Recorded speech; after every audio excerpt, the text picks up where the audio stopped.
So hello everyone and welcome to the fourth episode of the talk series Conversations with Women Role Models in STEM. This is hosted by Pune Knowledge Cluster, which is one of the 6 science and technology clusters established by the Office of Principal Scientific Advisor to the Government of India.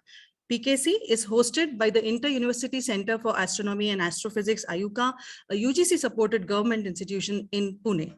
Our mandate is to work with various organizations in Pune city and the surrounding areas, including different organizations like academic institutions, research institutions, industries, civic bodies, and the citizens. We work across 5 verticals, which include health, sustainability and environment, sustainable mobility, big data and AI, and capacity building. So there are a lot of opportunities where citizens, specifically students, can participate in our activities, and therefore I urge you to explore our website and know more about our work. The website link will be pasted on the chat in the chat box, so please do explore. Coming back to today's talk series, we have with us Dr. Renuka Karandikar as our esteemed guest today. I would now request my colleague, Ms. Bhavna Shah, from the capacity building vertical of PKC to introduce Dr. Renuka to our audience. Over to you, Bhavna. Thank you so much, Preeti. Dr. Renuka Karandikar has done her PhD in plant biotechnology from Savitribai Phule Pune University. Her work was focused on plant-based bioactive molecules, their production and scale-up. She has published 12 papers in international peer-reviewed journals. She then did her postdoc in genetic engineering for the development of non-agro bacterium vectors. She has acquired 4 patents from her research work. She has overall 17 years of research experience and has commercialized various technologies. She is a visiting faculty at Institute of Bioinformatics and Biotechnology, IBB. She has taught the course on intellectual property at National Institute of Virology. She started Bioprime as a proprietary firm in 2015, developed the initial screening techniques at Bioprime that led to the discovery of a novel plant growth regulator for growth and signaling molecule for flowering control. Currently, as the CEO, she is responsible for overall strategy, planning, and fundraising. She also handles all IP strategies at Bioprime. She is recipient of many prestigious awards for her research and technology commercialization. Women in Entrepreneurial Research Award by TIE BIRAC, Ignite Award by BIRAC, Women Entrepreneur Award by Manage Samunnati, 75 Women in Science and Technology by Niti Aayog. So on behalf of Pune Knowledge Cluster, I welcome Dr. Renuka once again, and I also welcome all the participants. Over to you, Preeti. Thank you, Bhavna. Can you hear me? There was a technical glitch. Yes, Preeti. Yeah. So thank you, Bhavna, and welcome Dr. Renuka Karandikar. We are so happy to have you in our program. Our audience, which includes mostly students, will love to hear about your professional journey, especially your educational background, and how did you transition from being an academician to a full-time entrepreneur? So please tell us something about your journey. First of all, thank you so much, Dr. Preeti, and thanks, Bhavna, for introduction. Bhavna has been a very close friend of mine. We go back, I think, more than 20 years now. So lovely to be here with friends.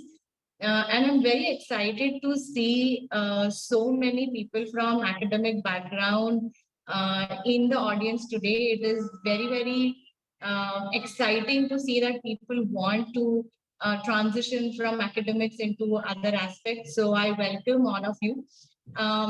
So answering Preeti's question, I come from a very deep academic background. I did my PhD postdoctorate from Pune University. I was also doing my women scientists work when I started to think about what is it that I can do to, actually deepen the impact of the research that we are doing. most of the time, all the research that we do gets stuck in papers or at the most patents. And me and a couple of my friends in research were feeling the need of, actually making something of our research and impacting lives. And honestly, that was our formative thought around trying to do something of our own. How did we transition? Unfortunately, it's not a single step process, because coming from life sciences, we don't see so many examples of people who have gone on and started businesses. So we don't have alumni. Our alumni network in itself is very weak as opposed to other, professional courses. So it was a little bit of challenge to actually formulate a thesis around exactly what it is that we wanted to do. And it was only a chance encounter with Dr. Premnath, who is the director of Venture Center. So Venture Center is a NCL, which is a CSR laboratory. It is their biotech business incubator. So they incubate anybody who comes from a life science background and has any kind of idea that can be converted into research. It doesn't have to be scientists only from NCL. It can be students. It can be students who are not even connected or don't have a degree in life sciences per se, but want to enter into this area. So it's a wonderful, wonderful place, and I urge all of you to find incubators like this. NCL Venture Center is just one of the many incubators our government has set up. It was this encounter with Dr. Premnath who sat down with us, talked with us about exactly what we could look at in terms of commercialization. That helped us define our idea of what it is exactly that we wanted to do at Bioprime. Great. So tell us more about your startup Bioprime. Like what do you do exactly? Sure. So strangely enough, me and my co-founder, uh, all of us did our PhD in plant sciences. However, we were focused on developing molecules which had pharma-related activities. So though we come from a botany background, we had not looked at agriculture per se. What we do at Bioprime is basically use this kind of training, which is very common in the pharma world, for drug discovery. So we use that kind of an approach to discover molecules and discover microbes which can be used to develop better kind of biologicals for farmers today. So we work around developing biologicals for making crops climate resilient. We work around reducing the carbon footprint of the food that is produced. And we also work around substances that could restore the depleting soil health today. So essentially, these are the couple of aspects that we work at Bioprime. Okay, so these technologies and products that you have made, we hear that you have got 4 patents, and that is really amazing. So please tell us how important it is to patent your, your invention, and what are your learnings while you were doing your patenting your technologies? Well, that's a very important question. So first of all, I think as I came from an academic background, the first thing that we struggled with is understanding when should we file for a patent, right? So we don't know if we are on to something at a very early stage. If we wait for too long, obviously it's not just us who is working on this idea. So there could be several other groups of scientists in India, abroad, who are working on this. So we feel threatened that if I don't file today, will I lose out on the priority date for the patent? So when to patent was a very important dilemma for us. But what we did is we waited a little till we had tried and tested the product and had a little proof of concept. Then what we did was we filed something that is known as a provisional application, which means that we told the patent office that, listen, we might think that we are onto something and would want to patent it, but here is our claim on priority of this invention. which gives you 12 months time to actually define your entire idea, come out with the data, and then file for a complete application. This is the strategy that we followed at Bioprime.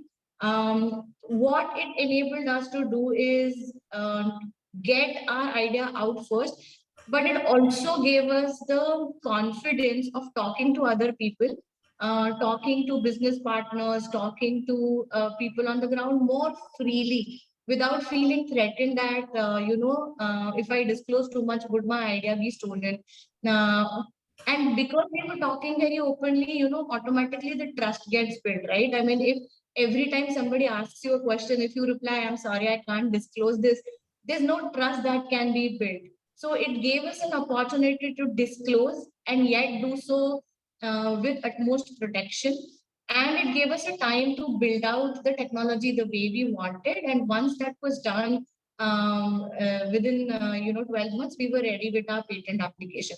There's another thing that people who are into commercialization must consider at the time of filing the patent is in what all geographies do you want to file, right? So there has to be a long thought that has to be given. Unfortunately, when we filed our first patent, we did not have this idea. And very unfortunately, the second time when we filed our patent, it was in the COVID time. So we were not sure how long would the COVID last, and therefore we were not sure how much money we had to pursue global patent applications. So both these times we filed for Indian patent and lost out on an opportunity of patenting it outside and protecting it outside India. Now, why that is important is because right now we may be, only in India, but tomorrow we may want to take this technology, this products out, and there once you go out, there is no protection for the same technology. Even when you go out, there's no protection, and there's no protection if a competitor starts to take that product out and commercialize it, right? You don't have protection outside India. So it's important to know what all geographies will you want to do your business in. So what are those areas that you want to protect? And the second most important thing that most academicians miss out is understanding which will be the site of production. So though my market may be US, though my market may be Europe, I must also consider protecting it in China because most of the stuff gets made in China. So we should protect a place where it would be manufactured, and you should protect the market in which you would want to go. So from the shortcomings on my side on the first two patent applications that we did, this is what I would want our audience to take away today. That's a great piece of advice, I would say, not only looking after the finances behind patenting, patent application, but also looking after the geographies that you are going to target later on. It's a great piece of advice. Before we go ahead, I'll request all the participants to, put your questions in the chat box. We'll take them at the end. And I'll request the students, especially, don't be shy, ask questions, whatever you have. This is an opportunity to, ask the person who has been there, done that, and you can just go ahead and ask the questions. And so coming back to you, Dr. Renuka, I'm very curious to know, so you have a research background. So how do you have such in-depth understanding of intellectual property? Did you have a training, or how did you get this, this much? Yeah, I have the university to thank for this. So Pune University conducted a joint workshop with university in US, and they held a couple of months intensive workshop in Pune. So the faculty from there came to Pune and then taught the course. So I was very fortunate to be amongst all the teachers. So they were all teachers, I mean, university professors. And I begged my way into the course saying that please let me in. So I was the only student in the course. But that course gave me an opportunity to understand patent from a patent attorney's perspective. Understanding it from a law perspective, what is patentable, what is not patentable, how do all these jurisdictions and all these different things, how do these things play out. I also am very fortunate that university's patent chair at that time happens to be a very, very close mentor of mine. And so routine interactions with him also, helped me understand, deeply about IPM. Also, I was so inspired by this course that after my PhD, actually when my thesis was submitted, since I didn't have much to do, I actually studied for the patent exam. So I studied the entire law manual and I studied the entire course. So I think it, helped to a great extent while we were, in the formative years of Bioprime. Great. So you mentioned Dr. Premnath. I think he has inspired so many entrepreneurs here, and the chair IPR. Who were the other mentors in your life that helped you in your journey so far? I think mentorship is important, like especially for entrepreneurs. What's your take on that? Absolutely, Dr. Preeti. And I feel it's even more important for women, women who come from an academic background. There is a lack of mentorship and support to especially women entrepreneurs. We see so few women entrepreneurs and even fewer of them in tech-driven or deep tech-driven businesses. So I feel it's a very, very important to get the right set of mentors. It could mean the difference between, saving time and money and completely dying out in the attempts or the different trials that we do while we are starting a business. So getting mentors is extremely important. And, mentors could change over time. So when you're small, you may not need those very big names or very big kind of mentor.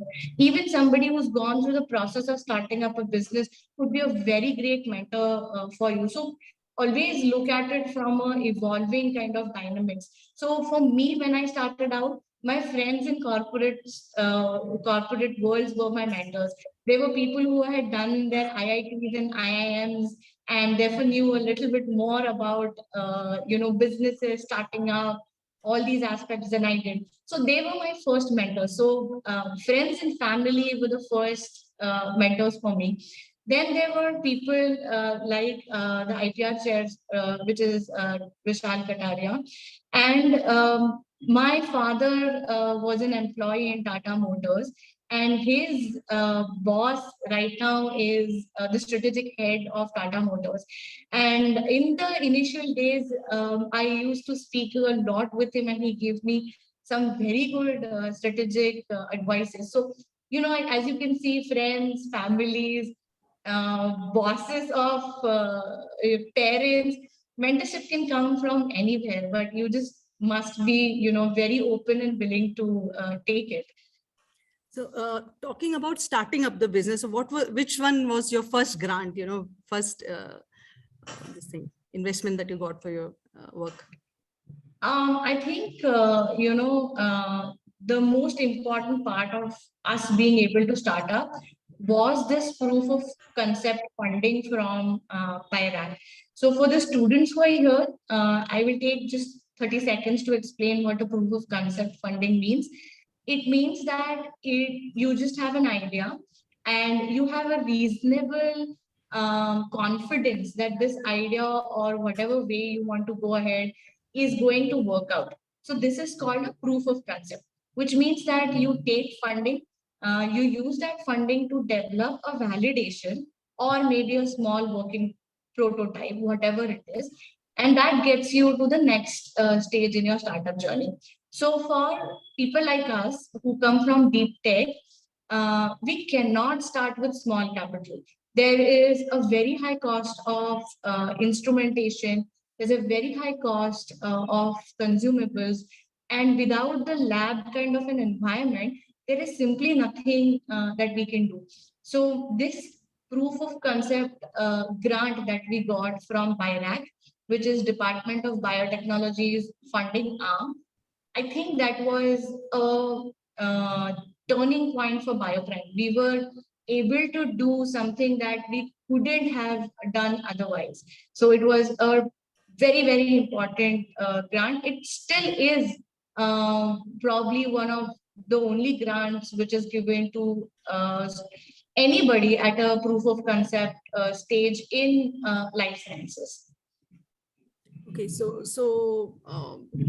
this is wonderful. So people can apply. Which website should they, for students who are attending here and have biology-based ideas, they can, as Dr. Renuka suggested, they can, they can check the website of. This is the big grant, right? That is what you call. This is a big grant. In fact, the call for BIG application big starts for biotech admission grant. So you have to look at BIRAC website where you will find us. You can simply go to Google and type BIG grant. And that can be applied through various centers in India.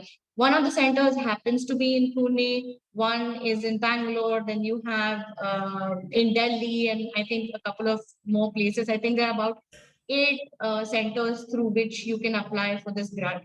And the best part about this grant was we had a very academic orientation, and the grant asked you questions like how much money is required to do X and Y activity, what would be the cost of this, at what cost will you sell this, how is the selling process, who is going to sell it, and it made us think in a very, very different way. So it doesn't matter whether you get the grant or not. I think it's just even if you want to apply or don't want to apply, I think it's a fantastic exercise just to go through all of those questions, because we as academicians never think anything about commercialization. It just, puts you in a different frame of mind, which is wonderful. Great. So they say investors or, funding agencies bet on the people who are in the founding team and not on the business idea. Is that true according to your opinion? What's your take? 100%. 100%. It is true. Because, ideas can be many, and same people, a set of people can have the same ideas, and some may succeed and some don't.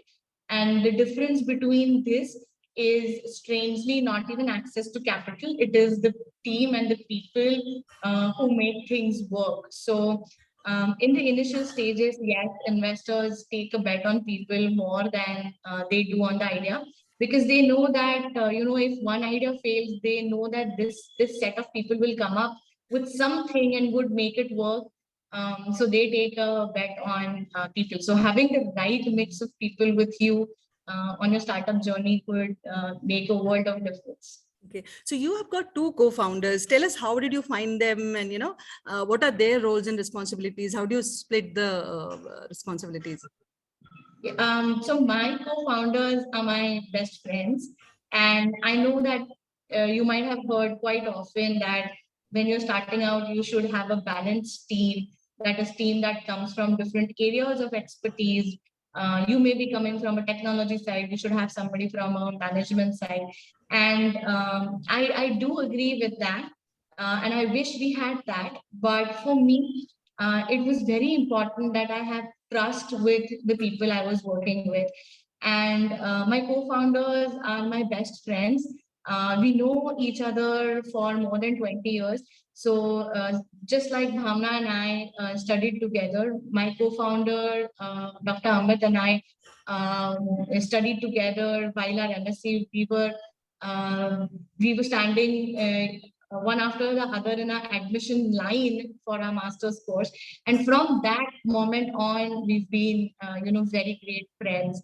Dr. Shekhar was our senior, and they would, often these seniors would go on collection expeditions, and we would peg our way into joining these collection expeditions because they would be free tour for us. So, we've been through a lot of ups and downs, and I implicitly trust these people. So at no point in time am I ever thinking, or even if they are thinking, that why did I take this decision? Is there any ulterior motive to it?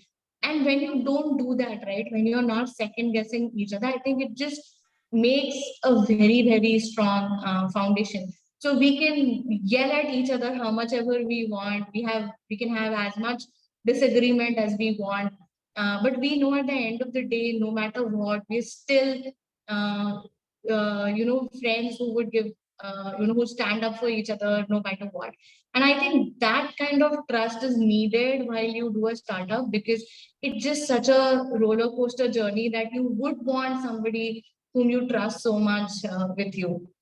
Okay, so you talked about the big grant. I have heard that they make you sign a co-founders agreement or something. Is that so? I mean, how? That's a very good question, and I think they make you sign a couple of documents. So they ask you to form a company. So you need to have a private limited as a structure. They would ask you to sign co-founders agreements. They would put certain other company related aspects on paper, and this framework of contracts and all these things, makes it easier for you also to have conversations with your co-founders. Sometimes, culturally, we as Indians are not very open to sitting down and having conversations like, what should our agreement be? If things turn sour, how would you exit? If you do something bad, how can I fire you? We can't just, we don't do that, right? I mean, culturally, we're not kind of people who would talk about prenuptial agreements at engagement stage. So I feel that this entire exercise that Birac makes you do just helps you as a founder to structure all of these documents in place. So otherwise, we would not have, honestly, we would have also not done it. But just by doing it, now that you sign co-founders agreement, you need to define everybody's role. So you asked me what the roles were. So then we had to sit down and think, Acha, what would I do? What would you do? What would you do? And then the roles got distributed. And then it also got distributed that, okay, if I am doing this, I am responsible for this. So it gives me the freedom of, taking decisions in my domain. Otherwise, most of the times, you're constantly stepping on each other's toes. Somebody does something, then somebody comes and says, why did you do this? Take it back. Why did you do that? Just having that structure helps tremendously. So I think it's very important to have this structures. Um, a lot of these formative structures are freely available on Startup India's website. So you can go to Startup India's website and look at all the structure documents that are there. So they would have NDAs, that is non-disclosure agreements, material transfer agreements, consultancy agreements, service agreements. All of these agreements are rough draft in place. I'm not saying that they're the best out there, but for somebody who's wanting to start up, that's a great place to look for any kind of frameworks and documents. Right. So that's a great piece of information for all of you who are starting out on your entrepreneurial journey. Just look out on this website and find what all agreements you should sign, get a structure for your startup. So moving ahead, Renuka, I mean, in your entire discussion, I'm feeling that you are an example of a researcher who was trained in basic sciences, who not only drifted into applied sciences with ease, but with, build a successful business around it. So many students, we keep meeting many students here. So especially the ones who are pursuing education basic sciences often think they won't be able to progress towards an entrepreneurial career. So do you think there is a mindset that needs to be changed? Like how do they can also, how can basic science training also help them, as it's not like only for the applied people? Absolutely no. In fact, I feel the training that we have as basic sciences is a fundamental building block of success. Not just entrepreneurial journey, but people from basic sciences can migrate into any field very easily because they have an in-depth knowledge of basic sciences that can be applied, and they can go into interdisciplinary fields. So a person from botany can end up in data sciences, a person from chemistry can end up in drug discovery, They can end up in 3D designing of different kind of ligands, molecules, and whatnot. So I feel this is a fundamental building block. A lot of people feel that because we are from basic sciences, maybe we cannot do anything. I feel completely the other way around. And I also feel that, being trained in science, and especially if anybody who's ever dealt with life sciences, there are so many things in our experiments that, always go wrong. And, it's after all a living thing that we're dealing with. So it never behaves the way we want it to behave in an experiment. And we learn to work around all of that. And we learn to work around, going towards success inch by inch, factor by factor, improving stuff. And that's exactly what is required in business. So, I feel my PhD degree helped me a lot, because for the first 8 months in my PhD, I got zero results. And I cannot tell you the amount of resilience that it built in me. So I'm so happy that, I went through that stage where everybody was close to publishing papers. I had nothing. I used to just make media, inoculate, nothing used to turn out, and I used to wash back the glassware again. That's all I did for 8 or 9 months before I saw even a small, iota of success. But the training that gave me, understanding the problem, overcoming the problem, never taking the problem seriously, showing up every single day despite of the failure and trying to see what did I do wrong, what can I improve. Okay, this went wrong, let me try this. And that framework will set you up for success in business or in any other field. So I feel, basic science is a very good training to have. So wonderful, wonderful to know that, because resilience is something that will help you throughout. So that's great. So it has been wonderful listening to your professional journey so far, but we'd like to know more about you as a person. So tell us something about your family, who all are there. And I saw your profile picture where you're driving a tractor. So do you have an agricultural background, or it was just for work or something? Yeah, I do have a agriculture background. So my mother's side family comes from agriculture. We've always owned fields. We've always had large farms. And my grandfather used to work in a sugar factory. And later on, he was suffering with very severe arthritis, which made it very difficult for him to even move about. So it was my grandmother who looked after our fields. And this is a very rural place in Solapur district, So people are not, even at that time, were not accustomed to seeing women taking charge. So my grandmother would decide what is it that we are going to plant, with seeds, what fertilizers, how much, what time, who is going to, take care of the farm, how many workers, laborers would be engaged, when will we harvest, when will we sell.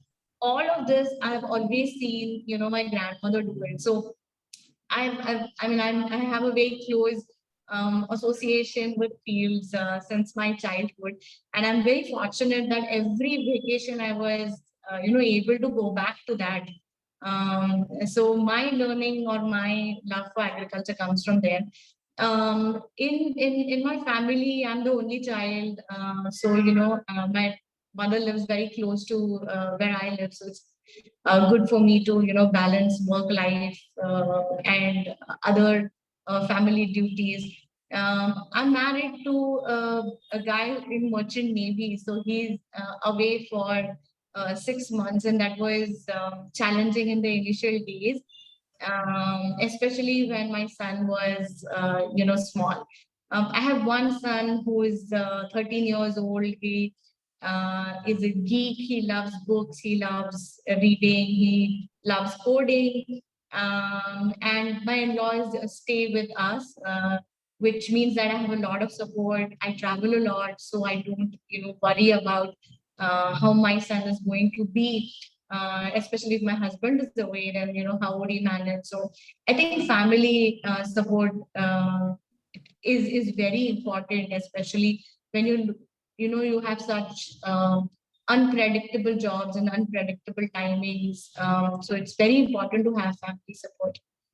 So again, a personal question, but since we are, helping women get back to the workforce, so many women take maternity break or, are working while they are pregnant or something. What was your story? So Did you take a I took a small break. Yes, I was doing immediately after my thesis submission, I had my son. So I took a break for about 10 months or so. And then I started back on my postdoc work. Um, and studying in the doing that research in the university also gave me the freedom to be very close to my house. And for the first 5 6 years, till my son was in the nursery and pre-primary schools, I had a lot of free time on my hand. In the sense, it's not like corporate world. It is 9 to 6, or you can go home at 6:37 at the most. Had it been a corporate job, people have to work late hours. You don't know when you would come back. So thankfully, I didn't have that. And I started Bioprime only after my son went to, in his first standard, which is a day boarding school for us. So he spends the whole day in the school, has a lot of activities, and comes back in the evening. So that enabled me to, then start Bioprime, have the time on my hand to, dedicate to this work as well. So, being a woman entrepreneur, do you face biases? And how do you handle them if you have ever So faced? many times, so many times. And, coming from especially working in agriculture field, the only women that we see in agriculture are the laborers, right? So, jo weeding karte hai. So, while all planting, harvesting, weeding, all of that work is done by women, they're just that, laborers. Even in their own fields, women would toil away for the whole day and would not have an authority to make any decision. So that's the condition of women ownership of lands and being able to ascertain any decision making in the process. If you look at the distribution side, for whatever it is in agriculture, so if you look at the retailers, transporters, CNF agents, anywhere in between, you don't see women at all. Nowhere. The businesses are owned by men, they're operated by men. So in the entire distribution channel, you don't see don't see women. If you look at now the at the corporate side, which is business owners, whether it is in equipment, manufacturing, inputs, chemicals, whatever it is, again we see the same thing. We see that the businesses are owned by men, they're operated by men. Now in some MNCs we see women somewhere, and in very little leadership positions. So inherently agriculture is such a male dominated area that biases, not knowingly, unknowingly, they creep up. So I've had instances where I am in a stage of negotiation, and if I say that no, I don't agree to this, I've heard people on the other side say that why don't you take it to somebody senior, why don't you go and speak with the CEO and come back and tell us what he thinks. And I, responded in a way that, yeah, okay, I heard, I told the CEO and she says no. And despite doing that, it takes them a while to understand that I may be in charge and I may be, the decision-making authority. But having said this, I've also seen a lot of support. So I've also seen that once I tell that I am in charge and I am making the decisions, I've also seen the resistance from the other side melt away. and people gone overboard to help and support. So people are appreciative. You may face some resistance, but I've seen it melt away as well. Times are changing, so there couldn't be a better time for women in deep tech, women running technology businesses. There couldn't be a better time than today. Thank you for shattering the glass ceiling and inspiring so many of us. One more question is, what do you like to do when you're not an entrepreneur, when you're not inventing new technologies and not commercializing them? What are your hobbies like? I love to travel, and I'm blessed to have a job that takes me to some very interesting places. I've been to parts of India where you go and you feel that you are in uh, a pre-independence era or something. You feel like time has stood still, nothing has ever changed in this town. So I've been to very rural parts of the country. I've spoken to hundreds and thousands of farmers, and I'm so blessed to have a job that helps me do that. So I love traveling and going to different parts of the country. I like to paint. I'm not a great painter, but I love to paint. I love reading. Earlier, I used to read a lot of fiction. I used to read only fiction. Now I read a lot of non-fiction. I love reading people's stories. So I love reading about how different people became who they are, what were their life journeys, how did they, land up on this path. It's just, it's like a mystery book, so I love reading these things. So which has been your favorite book recently? I am reading a book from Simon Sinek. It is a book called Leaders Eat Last. And it's a book about leadership. And it talks about what it is, what exactly it means to be a leader. And he speaks, leaders eat last as a culture that's so prevalent in all defense systems, So if you look at defense, there are different people who are so cohesive as one unit that they would literally give their lives for each other. And that's the kind of culture any company would want to build, but no company ever is able to build. And so he takes these examples and tries to see that why this culture has evolved in all defense systems and not just in one country, everywhere. You see this and why we don't have it in corporate world. And so he goes on to set some very fundamental behavioral trends. So I encourage everybody to read Simon Sinek books. They come in an order. So you should start with a book which is known as Start With Why. So it tells about how you have to put your purpose before everything that you do. And it would be a great starting book for all people who want to take up entrepreneurship. So that's the one I'm reading right now. I also just got a signed copy from Ankur Warikoo of his second book, Get Epic Shit Done. And I also got Doglapan from Asleep Grower. I haven't read Doglapan, but I'm dying to read it. So at the end, before I open the floor for questions, what is your advice to students and researchers who are aspiring to be entrepreneurs? What is one? I think the most difficult thing is the first step. Everything else, becomes a little easier after that. I spent almost a year and a half before we actually took the plunge. Literally, or figuratively speaking, sitting on the side, dipping my feet in the water, but not really taking the plunge. And it's very difficult to decide to take the plunge, but everything after that is simpler. It's just the first step that is more difficult. Once you start or once you decide to do it, it's just like swimming, right? I mean, expect that aankh mein, muh mein, naak mein, sab mein pani jaane wala hai. It's not going to be joyride.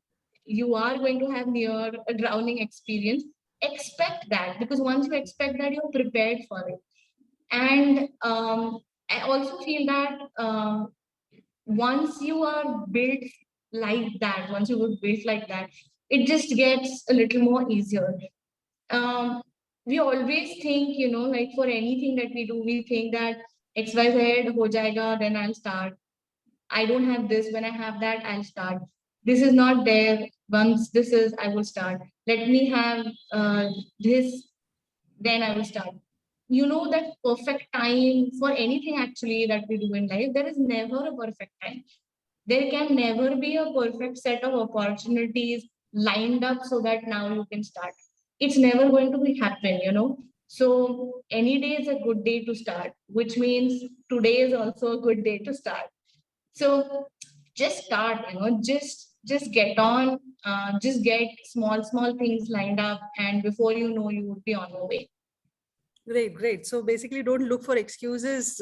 Dive, drown, and swim across. That is the. Thank you for that wonderful piece of advice. And now I open the floor for our audience. You're welcome to ask questions. I can see many questions in the chat box. If you want to directly ask and interact with Dr. Renuka, raise your hands. We'll take your, we'll call out your name, and then you can unmute yourself and ask your question. One of the questions, which is the last question right now, and I'll go ahead. Wait. So I think I've got a raised hand. That is Neha. Neha, please. Hi, Neha. Hello, ma'am. This was a very nice and very inspiring talk given by you. So I had this one question, that being an academician, since you have done your PhD and all that, so during that time, what we do is we become really greedy to make our data perfect, and then we'll patent it. That is what our thoughts are. So how do you know that when to stop collecting and when to start patenting or going forward in the? That is such a good question, Neha. It's not just in patenting, it's in everything that we do, and that's called an inventor's dilemma. And it's an actual, an actual defined syndrome or a hype or a term. So the inventor's dilemma is that an inventor can never stop inventing. So he can always find ways to make something better. He can always find ways to make it work more efficiently, gather more data, make it more perfect. And the more you dig, the more there is to dig, right? So while looking at patenting, or even while looking at developing a technology for commercialization, you have to look at and stop when you are at the most at a place where there's minimum amount that can support your hypothesis. So it has to be this is my problem. This says that there's a solution for my problem. At that point, you stop. If you have more data on it, then maybe you should consider filing another patent. And so that's from a patent perspective. Speaking from a development or a product perspective, you should stop when there's something called as a minimum viable product, which means the minimum amount of things that is required for your technology or solution or whatever it is to survive on its own and deliver the outcome that you want. That at that point, you should stop. You should let your clients use it. You should let the people for whom you are building use it, give you feedbacks on what is it that they want or don't want. Because sometimes we may spend hours, days, months perfecting things that are not important from the farmer's end, or I'm speaking from a farmer perspective, but from a client's end. So I may be building a machine which is going to tell farmer to fourth or fifth place decimal how accurate the mineral content in his soil is. And I might spend months doing that. The farmer doesn't need it.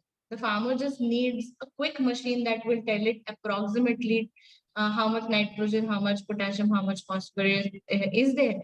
He needs quick, he does not need accuracy. So once you understand that, then you can stop. So the same whatever you do for a patent, the same philosophy you must follow for developing your first product or prototype or whatever it is. Thank you, Neha. So does that answer your question? Do you have more questions, Neha? I think she's muted. All right, we'll come back, Neha, in case there is something, do type in. So we have a question from Sheetal Bhanushali. Sheetal, would you want to ask your question, or shall we ask on your behalf? I think I'll go ahead and ask on your behalf. If you have more questions, you can raise your hand. Is it necessary to have a company registered in the same country where one plans to have a production setup? That's her question. No, it may not be necessary, but there are some countries that make it compulsory for you to register. So you have to look at every country to determine what its laws are. For example, in Africa, you cannot simply market your product. There are some countries in Africa that don't allow you to just simply import and market. Some sort of manufacturing has to happen in those countries before you can sell the product in their country. They do this so that their people also earn some revenue, there's some jobs created, and so on and so forth. So every country has a different set of rules, and it may be required to check individually for this.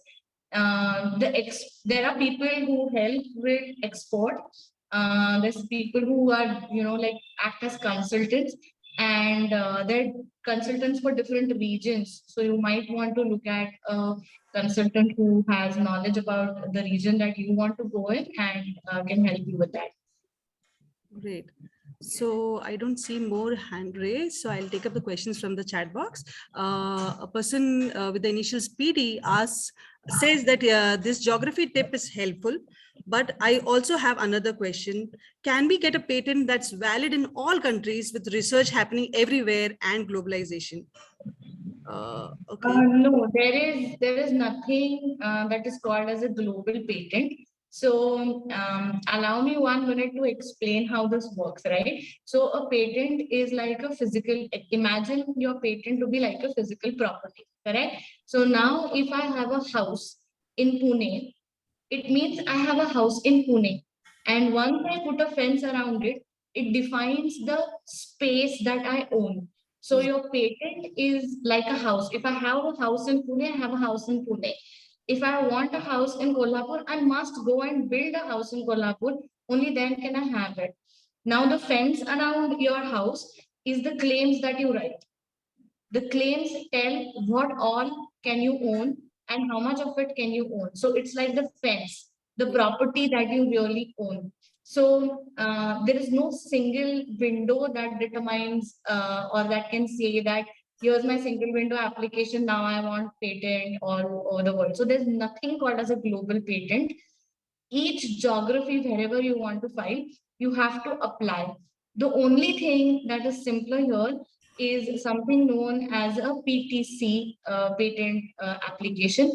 So there are countries, and I forgot how many countries, but there are mostly, all significant economies are a part to this treaty. It is called a Paris Convention Treaty, so got disputed. Yeah, so I was saying that all the countries that are part to this treaty, you can then say that I want to file a PCT application, which is now valid in all of these countries.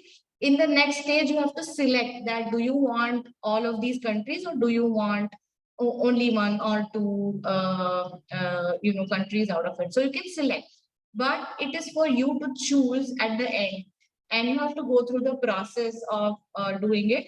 The important catch here is there's 1 year's period after you file your patent application, within which you have to decide, do you want to go outside India, and where do you want to go outside India? After that, you cannot. Right. So in continuation, the person has another question, that how can one decide which countries to exclude, especially in a beginner stage? Like if you do not have an idea where the potential of your product is, how do you decide? So What is the criteria that you take in mind? So I think, the best way to go about this is to find which are the biggest markets for the product, which means that where would I make the most money from? Am I going to sell in India? If I'm not going to sell in India, then where will I be selling? So you have to think a couple of steps ahead and then plan out for those countries. The other way to look at it is, if, for example, you want to partner or you tomorrow partner with a very big company that takes your product globally, then that company, whoever your dream company is, where all do they have their maximum footprint? They do a large business in, let's say, France, Germany, US. Then those would be the first three countries that you would want to, fight for. So there's no formula for it. It's a little understanding game and a little background study for companies that you want to partner with. Or your competitors could help you decide which geographies are good for you. There's also a money factor here because patenting is an expensive affair. So you have to also consider how much money you have and then select the most critical geographies for you, because it could run into hundreds and thousands of dollars for different countries. So how much cash do you have to burn? And it's not just getting patent, you have to then keep paying for the next 20 years to protect that IP. So take that also into consideration. So one of the questions that had recently come to us, that there are many programs for getting a grant. So if you don't get a grant for your startup, but you want money for patenting, are there any schemes that you're aware of just for supporting patenting and, or subsidized rates? Are you aware? Are there any schemes like that? Yes.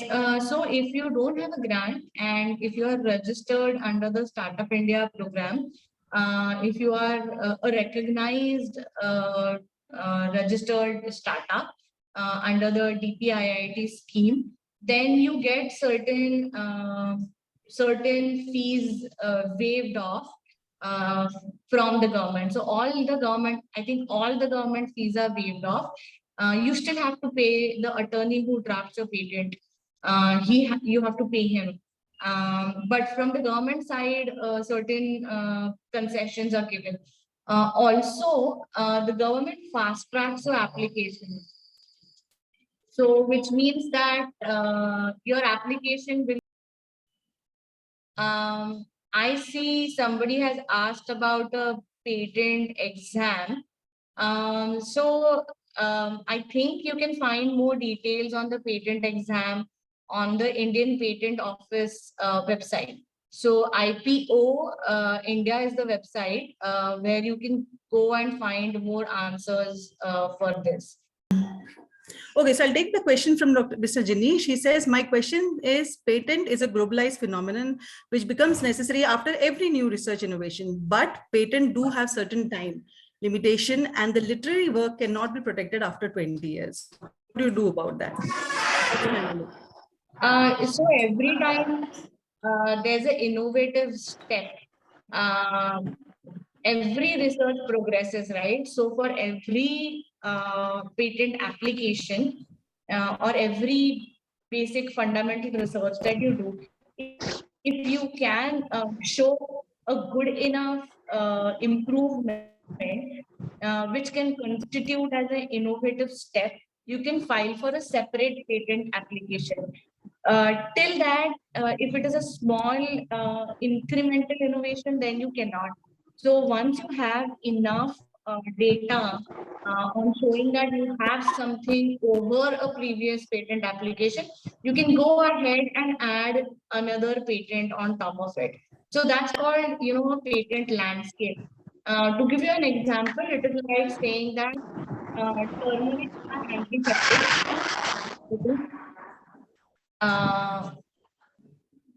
Yeah, there's a little background noise. Okay, so it's like saying termites are antiseptic. and patenting this. Now, tomorrow you do research on turmeric and you find that curcumin is the main antiseptic component. So that's an incremental step. So you can patent now curcumin. Now, tomorrow, if you keep working on curcumin and progress and find a way of synthesizing curcumin, you can patent that process. Then you make a formulation, you can patent a formulation. So you see, now around this, you have built a set of 4 to 5 different patents that cover and protect different aspects of the same type of or the class of innovation or the product that you would eventually make. So this kind of approach is known as a patent landscape, and it protects your innovation in terms of putting multiple fences around your primary application. So even though you might have patent for 20 years on the first thing, which is turmeric is antiseptic, because you did this later on, you may have an extended period here and so on and so forth. So as things move along, you will have to keep innovating and writing new patent applications. So before I take up more questions, I would like to tell our participants there's a link pasted in the chat box. Gayatri, please paste it once again. It is the feedback form. I don't know who this question is from, but I see a question which says that the person is working on bioactive components from plants for the pharmacological potential and wants to know that what would be the commercialization process and licenses required before it can be brought to the market, especially if it's a nutraceutical product or a plant-based formulation. So the answer to this is, I don't know the nutraceutical space very well, but you might require some food level approvals for it. Nutraceuticals are not as heavily protected as the drug segments are in India.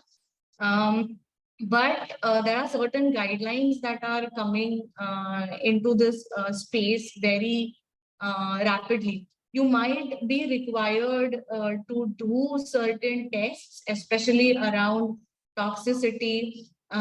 So you might have to do the whole bunch of toxicity tests on exposure. Also, one might have to do toxicity tests on different kind of models, a mice model or a rat model or something like that. And you might also have to do heavy metal test, residue analysis, all those kind of data. You would also have to gather something that is known as a shelf life data. So you will have to do accelerated shelf life studies and all of this. So basically anything you want to put out into the market, you need toxicity data, you need chemistry, which says that how stable this product is, you need shelf life analysis, and there's a bunch of organizations that do this for you. You can't do this yourself and certify yourself. So you need to get all of this done through a CRO and a GLP approved laboratory. So there are many in Pune. So you might have to look at that. I hope that answers your questions.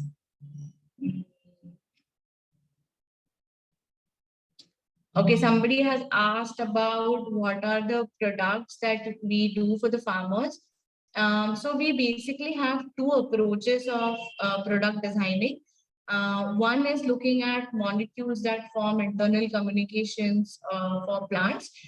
So our products are based on these small biomolecules that modify plant responses.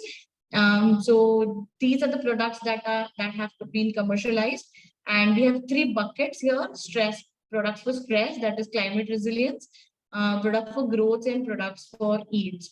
They're also working on microbe-based products. So we're building India's largest plant trait modifying microbes library, but that is something at an R&D level.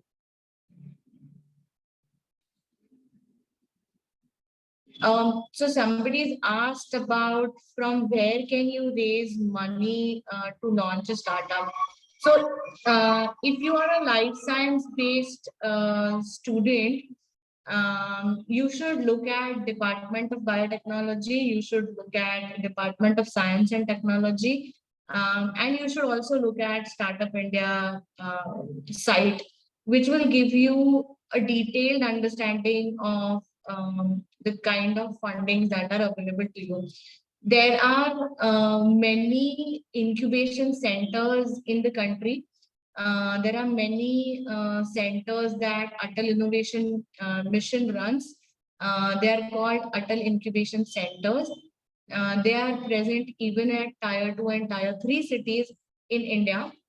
Those would be the best place to go and talk to the incubation managers there. They will help you understand the entire funding scenario in the country, specific to your area. So my suggestion for everybody who wants to start up is find a couple of incubation centers near you. If you are in Pune, you can talk to PKC people, you can talk to Venture Center, you can talk to, there are, I think, a couple, 2 or 3 more incubation centers in and around Pune itself. So you could look at that. You could also look at what each incubation center's specialty is. For example, Idea Naam in Hyderabad is an agriculture focused incubation center. C-Camp is a life science biotech focused incubation center. So is Venture Center. Venture Center is a life science biotech focused incubation center. So you will have these different incubation centers that are specialized in a particular area. And if you go to them, they will have a curated list of fundings to them. You can visit their websites. They would have this entire scenario mapped out. There's not just one way of getting funding. There are multiple ways of getting fundings and support. So the first step is to go and speak to an incubation manager and run your ideas through them. They will help you perfect the ideas, also ask you a lot of questions in terms of getting your commercialization understanding on this idea done better. Take part in lot of pitch competitions. Once you have to go there, pitch, once you hear other people pitch, you will understand in what direction should your thinking go. So meet incubators, do pitching competitions. That would be my suggestion. Okay, thank you, Renuka. There is one more question. I'm not sure whether you have taken it or not. Earlier, you mentioned about patent exam. So can you please give some details about it? Yes, so patent exam details are available on the Indian Patent Office's website. Earlier, they used to conduct only once in a year. Now they conduct 2 times in a year. And my suggestion for anybody who wants to give this kind of an exam is to do an internship with a patent company that files for patents in India. Do an internship there so that you go through the process, understand the process. It's much easier to give the exam once you've actually done this, understood how the law works. It will help you study, it will help you understand, and it will help you hone your skills. So get yourself an internship.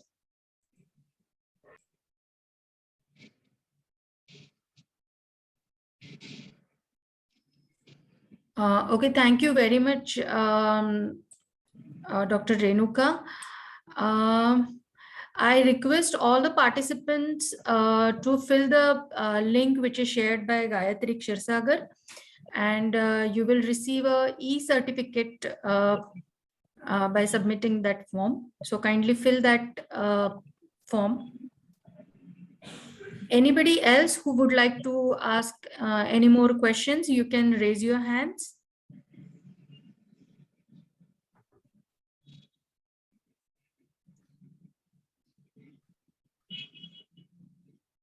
Okay, I think there are not many more questions.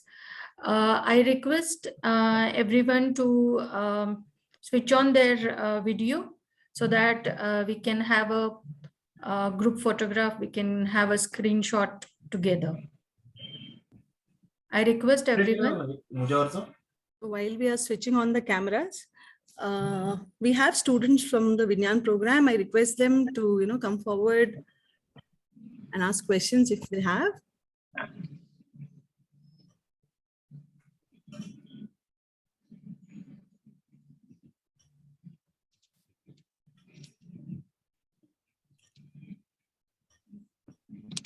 They can raise their hands, Preeti, so that I think it's easier for you also. Yes, please raise your hands.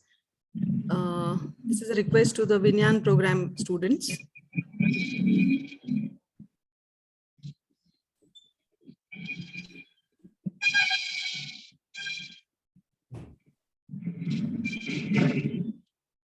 All right, so I think students are still shy. One question that students have, Renuka, many a times, how do they get to know, is their idea worth going for an entrepreneurial journey? You know, because you may love your idea, you may love the product or the technology that you're developing, but is it worth going for commercialization? How do you get to know? Like the people who are the beginners, what's your take on that? So I think understanding how big the market is the biggest way to determine whether you should go ahead with the idea or not. Your market size, as they would call it, which means in this particular segment, how much money is made every year. That's what we're talking, right? Which will tell you how big the pie is. Now, obviously, you cannot always take home the entire pie. You will always take home a small share out of the pie. So to begin with, if the market is small, then you would take even a smaller piece out of it home, which means there is no possibility of growth. So you should look at growing markets, which means markets that keep on expanding year after year. You should look at markets. You should never look at trends. Trends aaj hai, kal nahi hai. So you should look at ideas that would stay for a long period of time. So they must be essential, and it should be a problem that is felt by people not just in your geography, hopefully pan India, and the best all over the world. So for example, if you're looking at solving for climate change, it's a problem that's felt all over the world. It's not just farmers here in Naranga. If I was doing something for just farmers in Naranga, that's all I would ever earn. But if I can solve a global problem, then it's a big enough issue. So look for, they call big, hairy, audacious problems. So look at global problems. I would say there's a hack. I would say that look at the problem that the government is decided that's on that agenda, and the government has decided that 10 साल में हम ये problem solve करेंगे. Governments always look for problems that are of masses, problems that the entire country and hopefully the world is suffering from. So look at कि कौन से different governments के agenda के ऊपर क्या क्या है. When you collate that, you will find 4, 5, 6, 7 themes that emerge, and make sure that you are a part of one of those themes. So aligning with national missions or SDGs union, would that be a good idea? I mean, absolutely. I think that's a very good idea. Okay, so we have got a hand raised. Mr. Hemant, please go ahead and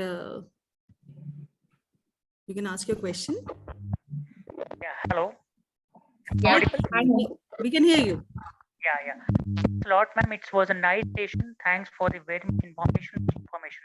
I would like to add 2 things. First is Form 28 is supplied by the Indian Patent Office for startups and small entities to be submitted. Fee concession is available, and much of concession is available for startup entities for any kind of patent office. First. Second is if applicant is female, then she can be request for expedited examination process in front of Indian Patent Office by filing Form 28 as per Rule 24C. So there is much things are available in front of Indian Patent Office if applicant is female, startup or small entity regarding Form 28 and as per Rule 24C. I couldn't hear well. Renuka, Yeah, so what Hemant was saying is there are certain schemes that the government has made available where startups can get earlier examinations. What I was saying is expedited Yes. process of patents that startup file under startup scheme, and certain fees are waived off. And what Hemant was saying is there are certain concessions for female founders given additionally on top of concessions for startups as well. In terms of, I think he mentioned fees, and I think he also mentioned in terms of time. Yeah, exactly. thank you, Mr. Hemant. That was really helpful, and we appreciate that you shared this information with our participants. Professor Anna Pratima, would you want to? I'm sorry, I can't see your full name right now because of some glitch. You're muted. I'm principal of Wilson College, Mumbai, Professor Anna Pratima Nikalje. I did not raise hand, I'm listening. Okay. I thought in case you have questions. Yeah. I hope you're enjoying the session. Okay, so time is close to Preeti, there is one more question by Jinisha Suvarna. She asked, patent is a globalized phenomenon which becomes necessary after every new research. We have taken this question. We have Renuka. taken? Okay. Yes, Okay. we answered this. Any other question, Bhavna? Could you just have a look one more time? Meanwhile, if in case there are still any questions, you can email to us or you can ask right now, right here. Raise your hand. And can you please unmute me, Sheetal Bhanushali? Gayatri, can you please help unmuting Sheetal Bhanushali? Okay. So we have one more question. This is really nice. Please do ask questions. Hemant, can you mute yourself? There's some background noise. Yeah, I have muted myself. Thank you. Hello. Yeah, hi. Hi, am I audible? Yes. Yes. Thank you so much for this inspiring session. I would like to ask, like, do your company provide some kind of internships for students to have like first-hand experience to work in industry rather than the academic sector? Yeah, we do actually. We do have internship positions every year in our R&D department. We also take interns from MBA courses for in our business development department. However, the internships are a couple of months long, so we don't take small interns. Internships for smaller duration. If they are for longer duration, then we're very happy to take interns. I would like to add to this, like, if you say small, like how small or long it is? Yeah, so the internship should at least be a semester because honestly, college students, spend a month or two just getting hang of all the equipments. So there isn't real work that can be done in just 2 months or so. So the internship should be at least a semester long, ideally. MBA interns come and spend at least 6 months or 8 months, sometimes even 10 months with us. Okay, thank you. So I am I am an Erasmus scholar and I am pursuing like translational cosmetic and dermatological science. So I would like to know, for a profile like me, what kind of R&D work can I get into your industry if I apply for internship? I don't know. We'd have to see because we would want somebody who comes from.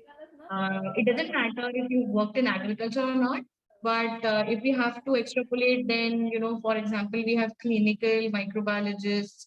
We have people who worked in drug discovery, drug development, who work with us. But for your particular case, we don't know what your training is, so maybe we can, think like that. Okay, just the last question.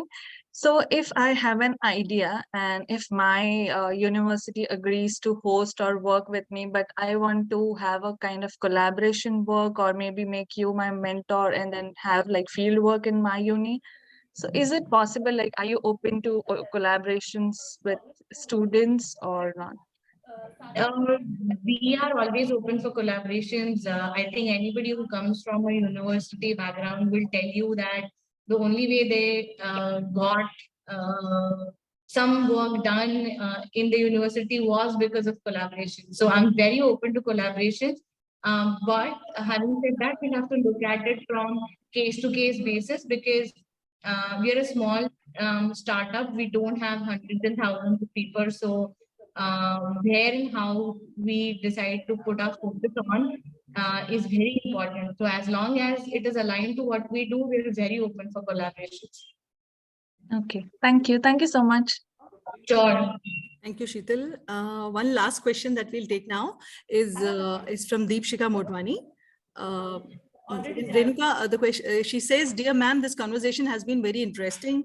I am a PhD student in botany and I am working with bioactive components from plants and their pharmacological potentials.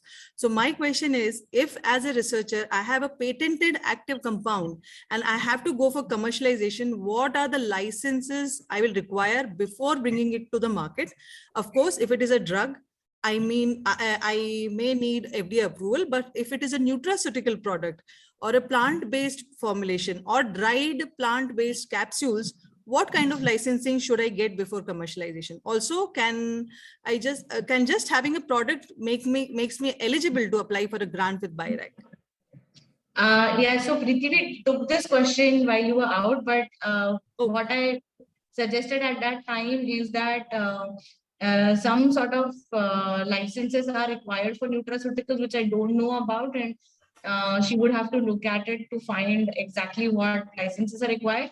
However, I'm sure that toxicity, heavy metal analysis, residue analysis, shelf life analysis would be required. The last part that I did not answer and which you took right now is that having a product, would that make her eligible for the grant? Just defining your idea, saying that such and such products can work as nutraceuticals, that is your proof of concept for which you could have also got funds for. If you have product, then you are at a MSP or a minimal viable prototype stage. And what you should look for henceforth would be grant for validation, which supports saying that this product does what it intends to do, and also test out the market, which means that can this be commercial? So that should be your way forward. Okay, thank you so much for answering all the questions. And it was really an inspiring session for all the participants. For us, it was very informative. Thank you so much, Dr. Renuka. Thank you so much. I had good fun. Thank you. Before we end, we would also like to thank BASF Chemicals Limited, who have supported the program known as Vinyan. It is a fellowship and mentorship program for women in chemistry, and under the umbrella of which this series of talks are being conducted. So thank you so much, BASF.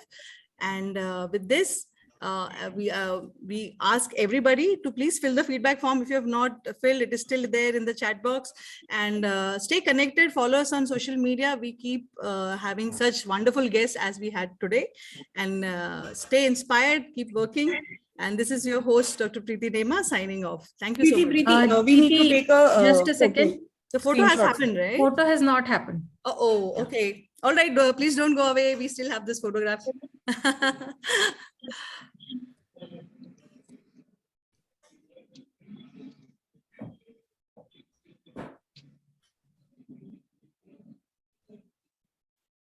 Request all participants to turn on their cameras, please.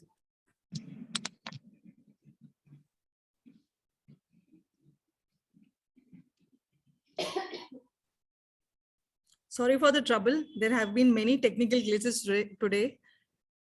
It happens to the best of us. No problem.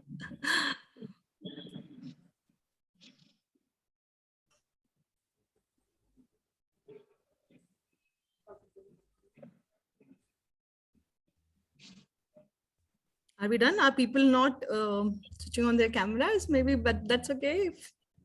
But it would be great if you can,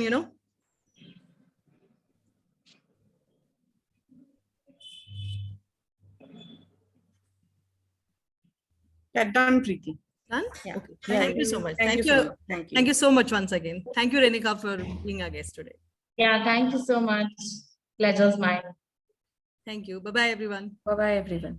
Bye. Bye.